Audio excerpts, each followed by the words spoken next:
Why is capitalism wrong? Because it's rooted in Christianity. This is something we need to talk about. This is something interesting we need to talk about. Let's get into things.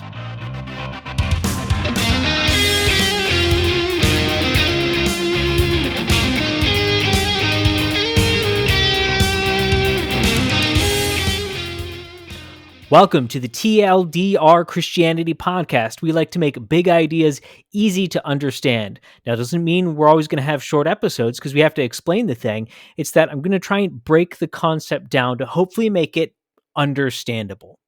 Let me know how I'm doing. I want that feedback. I want that clarification. I enjoy it, even if it's negative. Helps me learn. You can also, if you'd like to support the podcast, again, big if you would like to support the podcast, you can go to our Patreon or Give, Send, Go, linked below. Really appreciate you taking the time to be here. So let's get into things. Now, that was an interesting introduction. What do I mean by my initial statement? If you couldn't tell, I'm referencing something. That's not my opinion that capitalism is wrong because it's connected to Christianity. But I first want to set just a couple things up. Then towards the end of this episode, we're also going to be talking about at least one very problematic comment on the last podcast. And no, it's not to just make fun of a problematic comment. There's something valuable that we can get by looking at it. But we have a tendency to over compartmentalize things. We have a tendency to take something and break it down so much into its isolated components that we don't realize that they're actually working together. I was having a conversation with someone who, we're aligned on the same side, nebulously side. What does that mean? But we're on the same side. But he denies that wokeness, social justice, these ideas derived from critical theory and specifically how they manifest and interact in culture, whatever labels you want to put on it, but those set of beliefs, that they're not informed by Marxism, but instead they're informed by classical liberalism. And one of his defenses was, well, if it's informed by Marxism, why aren't the advocates for these beliefs, why aren't they pushing socialism? Now, that was a bit of a head scratcher at the time for me because they are, by name, all over the place. I mean, the most, quote, woke groups that you can find are generally openly socialist or openly Marxist even. Black Lives Matter. We're trained Marxists. They don't hide that. Now, when you get to the all the way down to evangelical Christianity, I get that there's going to be a lot more debate. Where is this person actually ideologically aligned? That's going to always be a bigger question.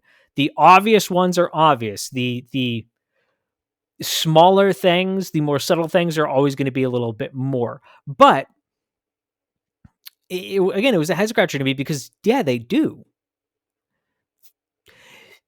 What we need to understand is people don't just have one thing they believe in. They have a whole set of beliefs. And those come together to make up their worldview. And you're going to get general alignment, and then you're also going to get radical different flavors. There's going to be a lot of different things. So we need to identify the system. We need to notice things that are going together. We need to make connections.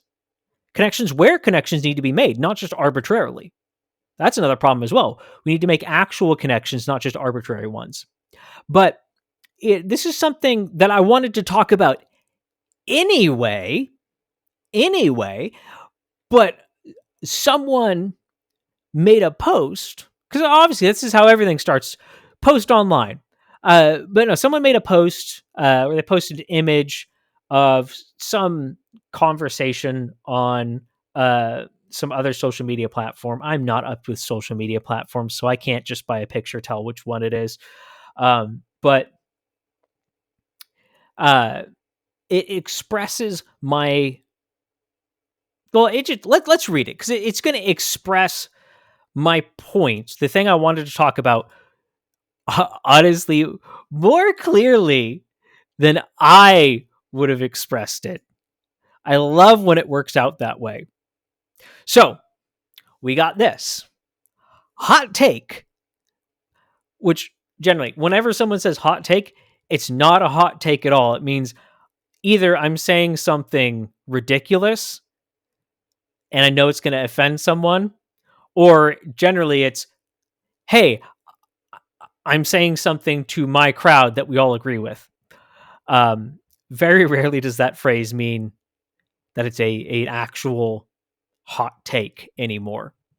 But hot take, the capitalist, please listen to this, the capitalist cultural construction of humans are naturally greedy and self-centered is just an attenuated version of the feudal Christian construction of humans are inherently sinful. Both are designed to make people internalize cultural problems and externalize morality. Now, ignore, this is someone trying to speak way smarter, or they're trying to make their point sound 10 times smarter than it actually is. It doesn't, just adding words in there does not make it sound smarter. It does not make the position actually smarter. Just state what you mean. And that's it. That's actually an important thing. If you want to sound smart, being direct is always going to make you sound smarter than inserting more flowery language. But this part isn't as important, but there's a reply to it.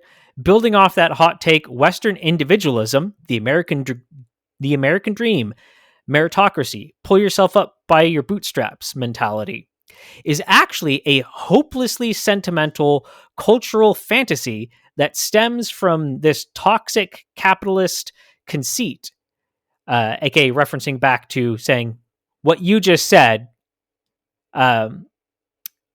is what I'm referring to.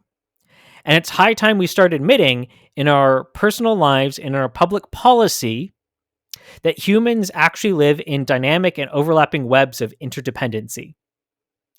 Now, what does that, I just want to clarify what that last part means. Because you might, I know the type of people that are listening to this, so you might be scratching your head and go, well, yeah, of course we live in societies. Because that sounds like what the person is describing. They're just describing a society. But that's not what is actually being said. A society is not being described. It's a collectivist mentality. Not simply a society where we have these social connections, interactions, creating a structure, a web, a society, but they're advocating for a collectivist identity, that we are part of a collective rather than we are an individual in a society. Now, should I say something about the fact that they have usernames and profile pictures and those are individual identifiers? There's always these sort of conflictions. But the main part, and I want to read it again, mainly for the people that are listening on audio. The main part is that first section.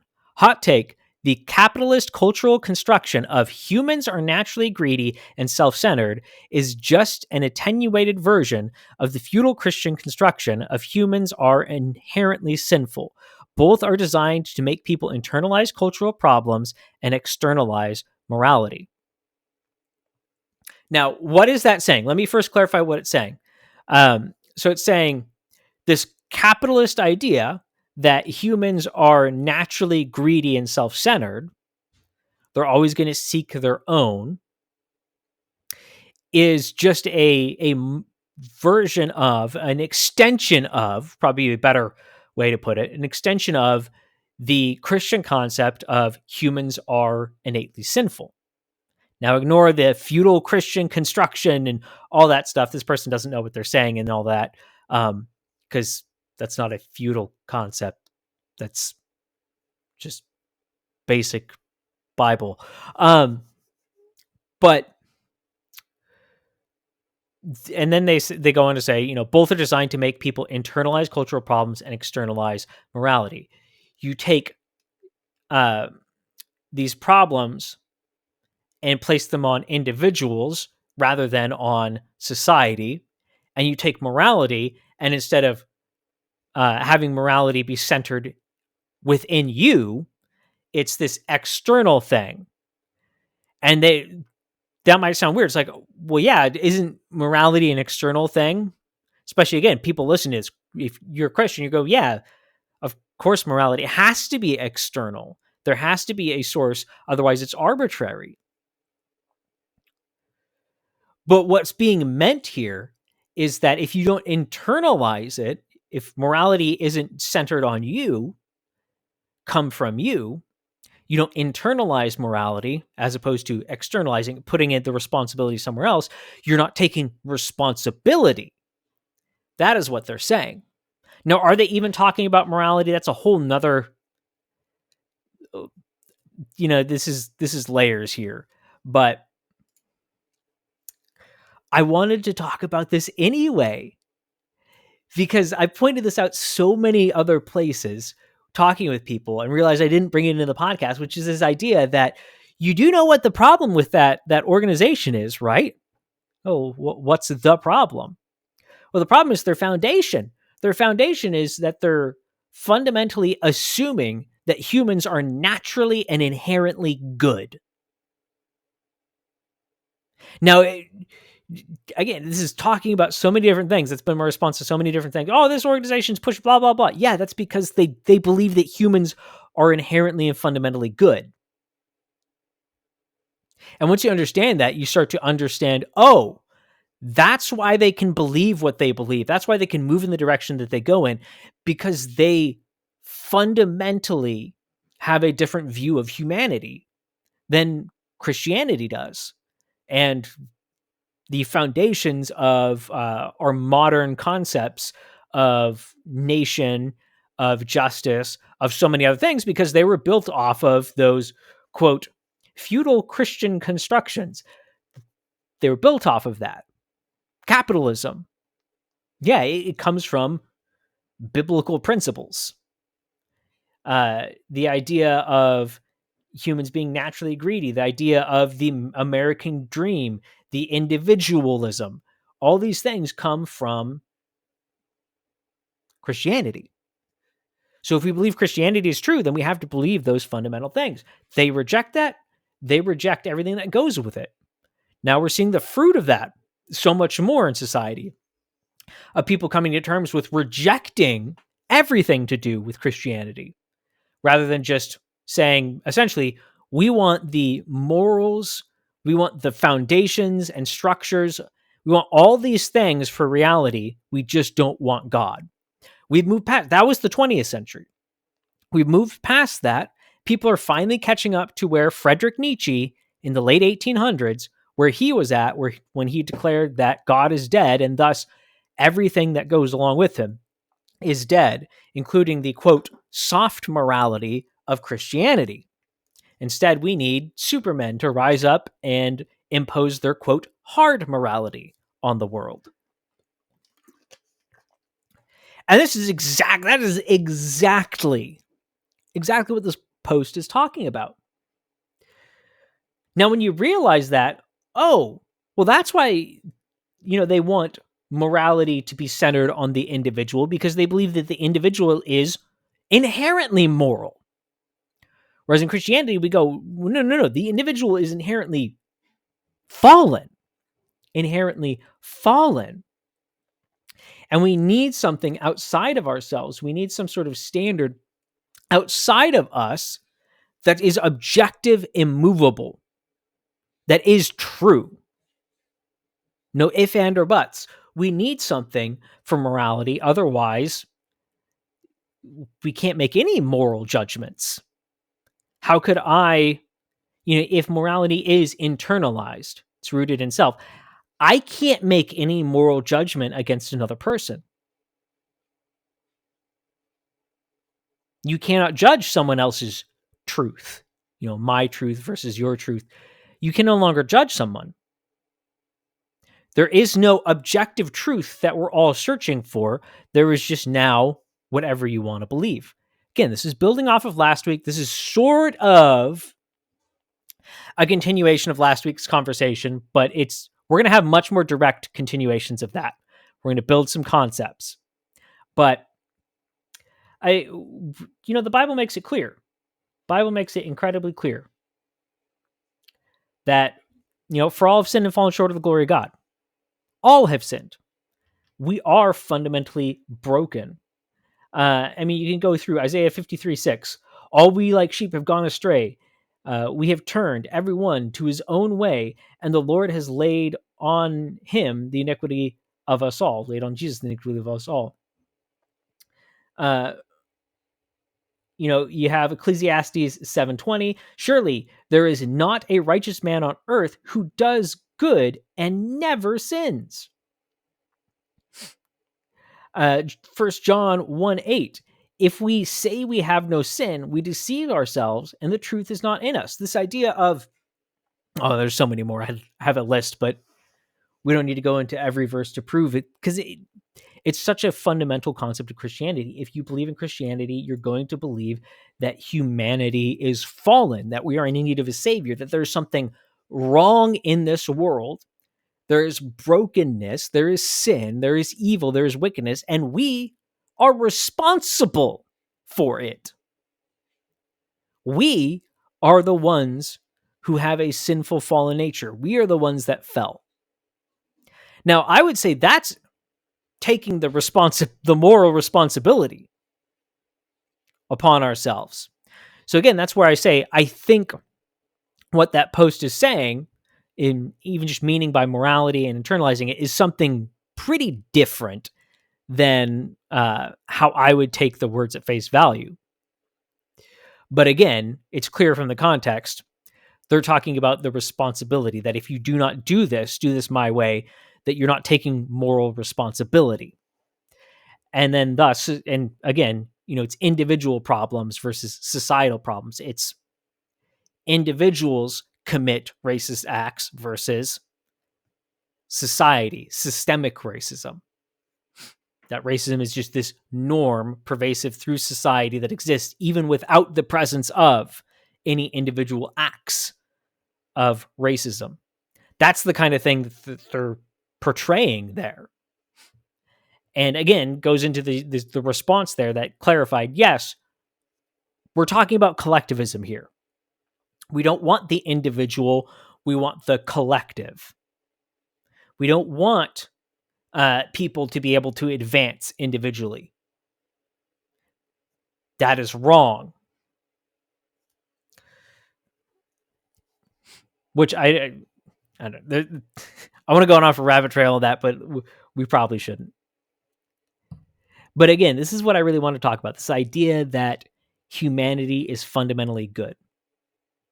Because if you analyze so many, as a Christian, if you look at something, you go, I cannot make sense of this. How does this person see it that way? How do they see this situation and come to the conclusion that they do? I'm going to guarantee you that asking yourself that question, how are they viewing humanity, is going to help reveal things to you. It's going to help unlock things, because you're going to go, oh, yeah, it does appear that they are assuming the natural state of a human is to do good, is to be good. It's like our modern criminal justice system, which is a mess in so many different ways.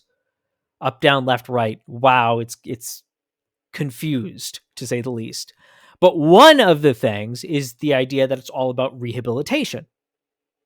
Now, do we like rehabilitating people? Yes, that's a good thing. That's not what we're talking about here, though.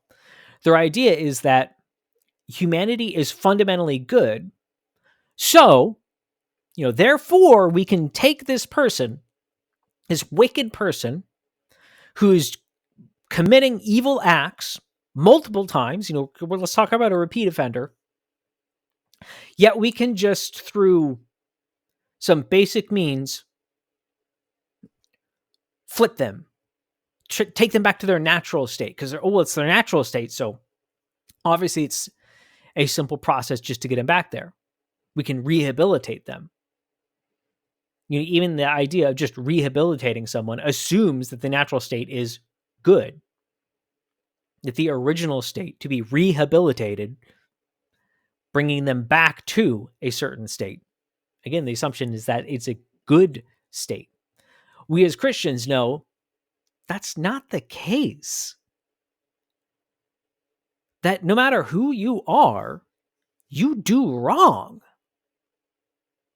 You do wrong. And that's something that people, when you get past some of the distracting arguments, the overwhelming majority of people do agree on that. They do agree that, yeah, we all do bad things. Now, the response then usually becomes excuse. Oh, well, here's why my bad things don't really count. Whether it's like, oh man, I practice good karma, which, the American use of the word karma has nothing to do with the actual karmic system, which is radically different, because it doesn't have this binary good evil type view that we in the West have. It's way different, and it's not a teeter-totter with two balancing sides. It's different pools, the positive and negative. You can have both. Both at the same time. But again, you notice that, and it's going to be a lot easier to understand the system. You're going to go, okay, it doesn't make sense, but within their system, I get why they could think the way that they do. This is critical. It goes off of last week. If we're going to be able to talk with people who have fundamentally different views of reality than us, if we're going to be able to talk to those kind of people, we need to be able to identify the core distinctions between us and them. The core distinctions, not just the expressions of those distinctions, but the core distinctions. And this is a super critical one, because the person that believes they don't need to be saved is a person that believes that humanity is not fundamentally broken. Person who believes that humanity is not fundamentally broken is a person that believes humanity on some level is innately good.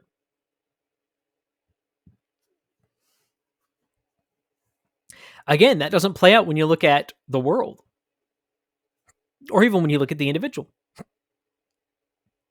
But I want to go back to that post just a tiny bit, because I think we should probably address its specific claims,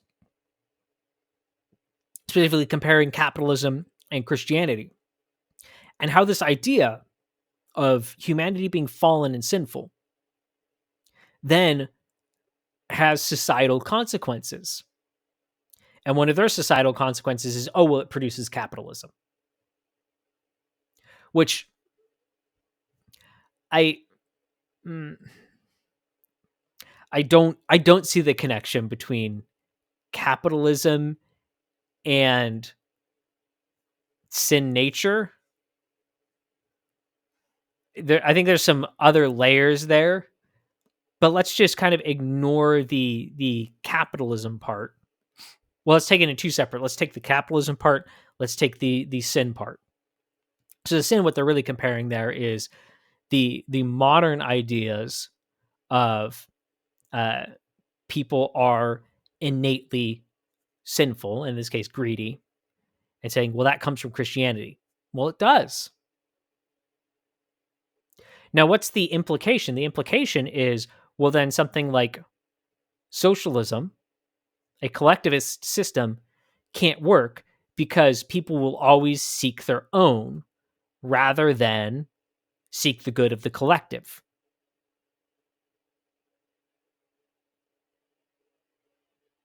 I mean, it's such a cliche, but show me the collectivist society that does not have greed.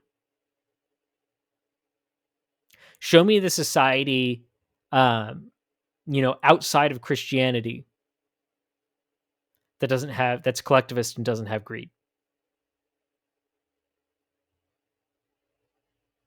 Because no matter where you go, you find people, greed is there. No matter how good the society is, no matter how backwards the society is, broken, advanced, uh, developing, third world, whatever it is, you're going to find greed there. Doesn't matter the government system, economic policy. You're going to find greed. You're going to find people putting their needs ahead of someone else. It's not even necessarily a bad thing. It's just you're going to find this. You're going to find this individual mentality. You're going to find people scrambling to try and elevate their position in the world.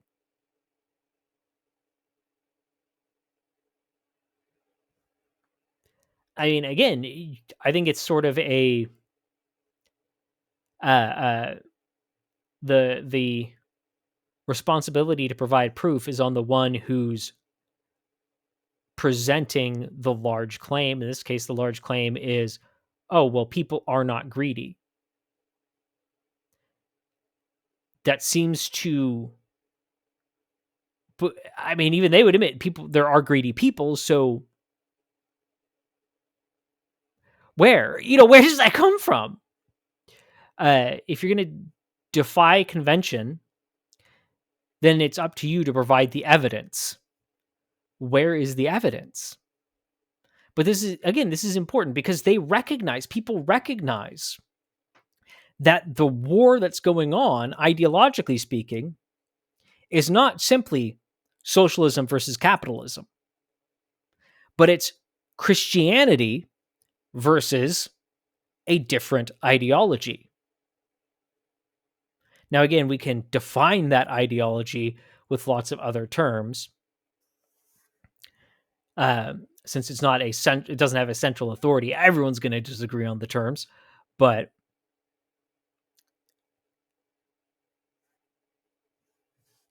they understand the ideological war. And let's put it in the Christian sense. They understand the spiritual war that's going on. We need to understand that as well. It's not these different isolated things that are going on. People do understand how these ideas connect together. They do. They really do. Now we're gonna talk more and more about tactics and kind of how do we respond as the season, the podcast continues.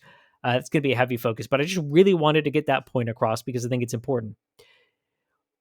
People are gonna have a fundamentally different view of humanity, and the starting point is humanity naturally good or is humanity fallen?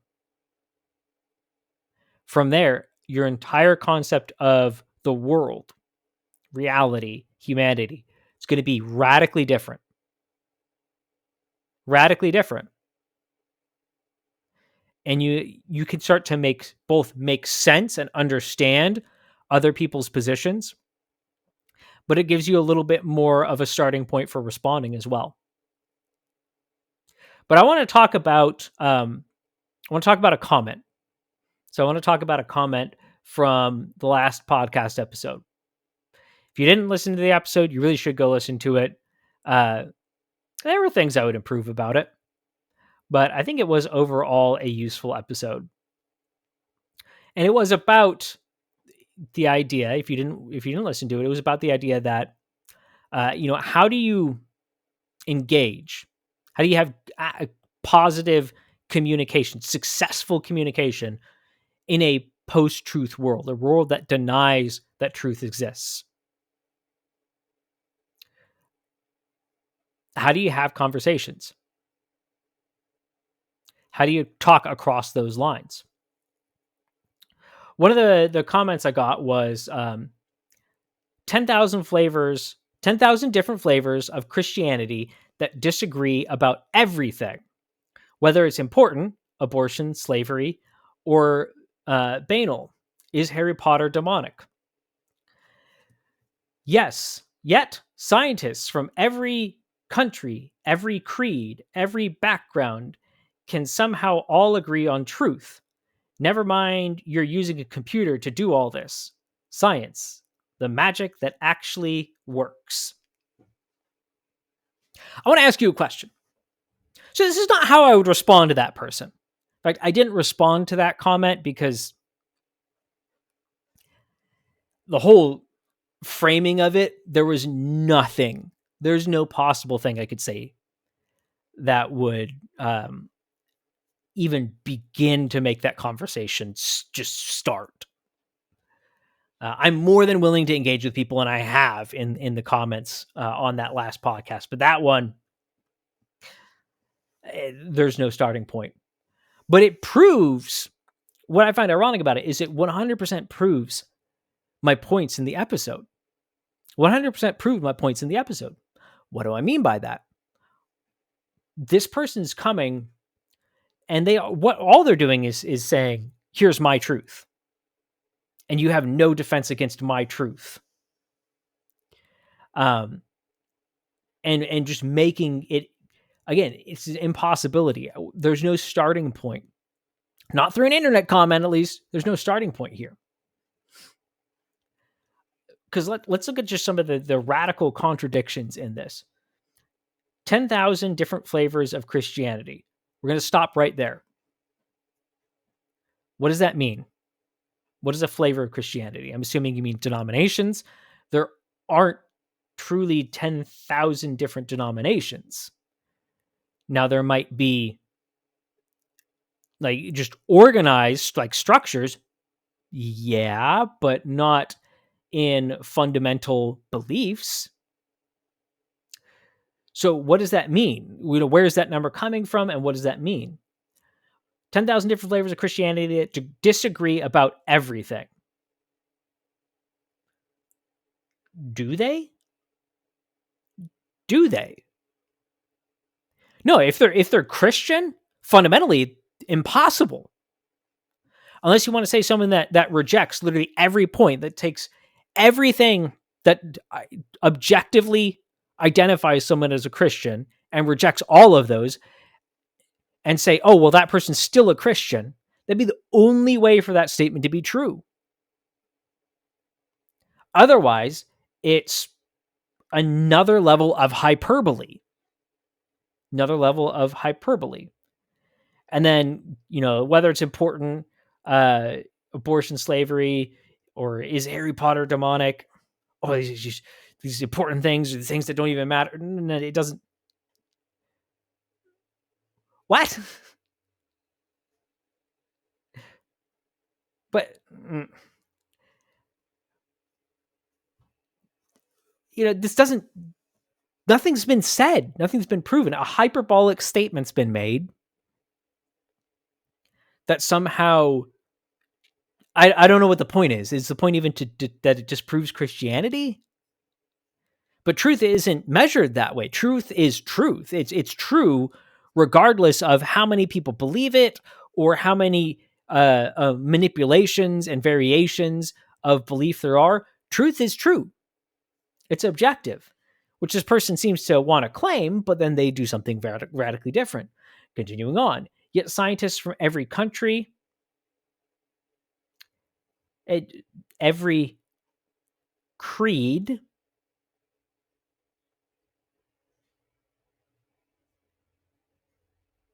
every background can somehow all agree on truth. And again, all agree on truth. Immediately, hyperbolic statement. But let's go back. Every creed, Folks, that would include Christianity.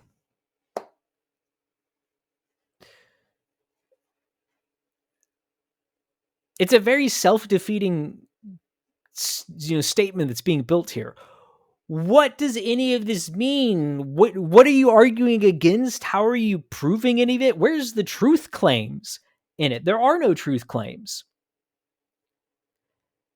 Because fundamentally, he's not talking about Christianity. He's not talking about true and false. He's talking about Christianity versus science as these two ideologically opposed positions.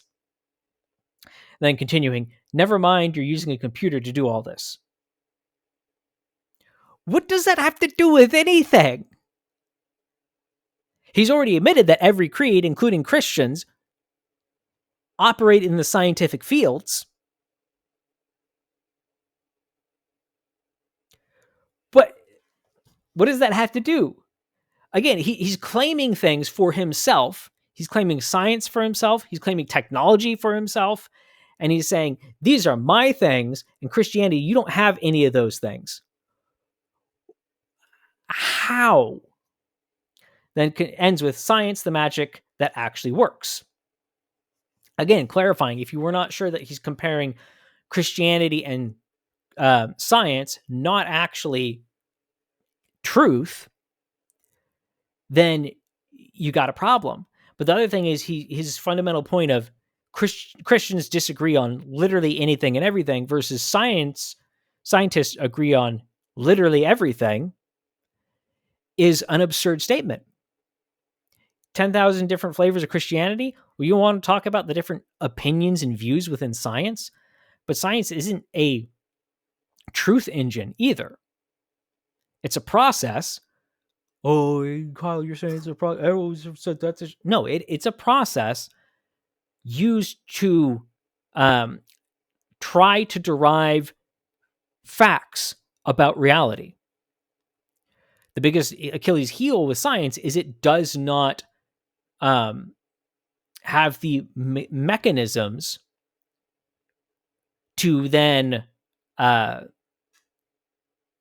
doesn't have the mechanism, one, to overcome an individual person's bias. So if someone comes to the information, which could be clearly laid out, completely factual, there is no questions about it, it is right there, and they can come to it and say, here's my conclusion, and the next person goes, no, here's my conclusion. There's an old joke about scientific papers and the result of a scientific study. It depends on who's funding it.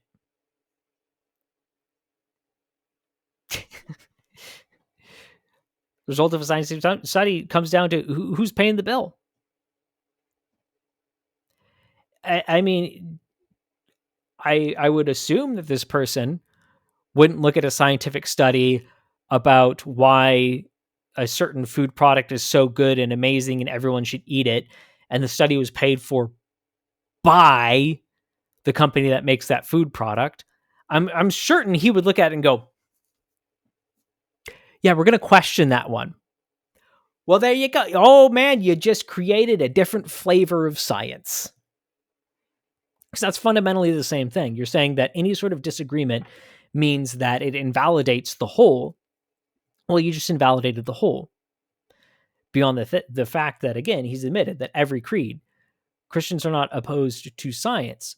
What Christians are opposed to are scientists that have taken their worldview, their atheistic worldview, and try and interject it into science despite evidence.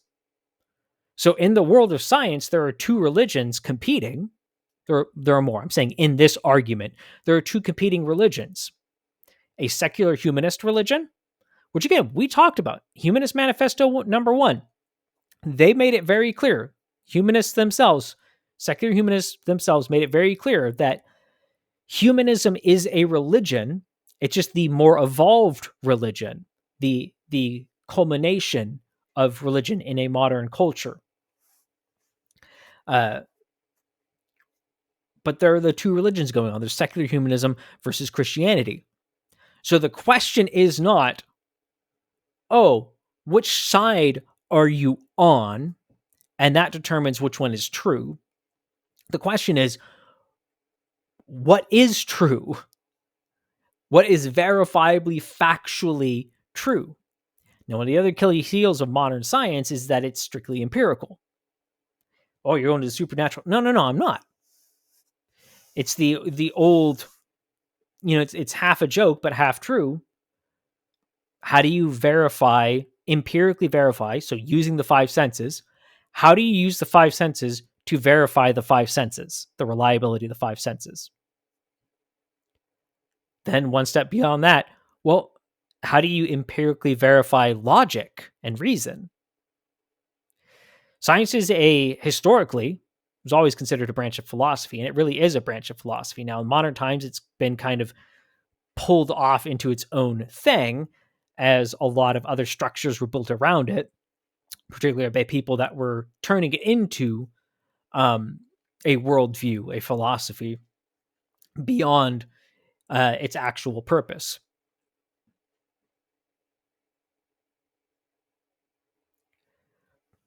I'm starting to realize that I'm rambling. Okay, I know I'm noticing it. Okay, but yeah, as they did this, they separated it from philosophy as a whole. They separated it from the other studies like truth, epistemology, study of truth. What makes something true? What is the lens by which you interact with the world and come to truth claims? And that's an important thing. It's another thing to remember. So everyone's going to claim that their view of truth is objective. Yeah. Oh man, I'm getting down to the objective truth there, but your epistemology has to make sense. Your view of truth has to make sense. Because a lot of people will say that, and then you start analyzing what they view as true, and you go, wait a second, but that doesn't make sense. Oh, well, it's because you have a different view of truth. You have a different set of standards for what can and can't be true. There are a lot of things to overcome. I mean, frankly, it's one of the reasons that I'm really thankful to be a Christian, because I have something that I can lean on at the end of the day outside of myself for truth claims. Doesn't mean they can't be verified. Yeah, they can be verified, but it's just the fact that I can lean on something and say, I'm not the one that's just deciding individually how to handle truth. There's a lot of security in that. Then you start from there and you verify things and you can get down to truth, and it does start to correspond with reality. It does make sense. It does actually add up. 1 + 1 does equal 2. And you build out a system rather than having to go, well, where do I start? Where's my starting point? How do I develop this entire thing? There's a lot of security there. We as Christians need to take advantage of that. Not be just blown around by every new thing that comes on the scene.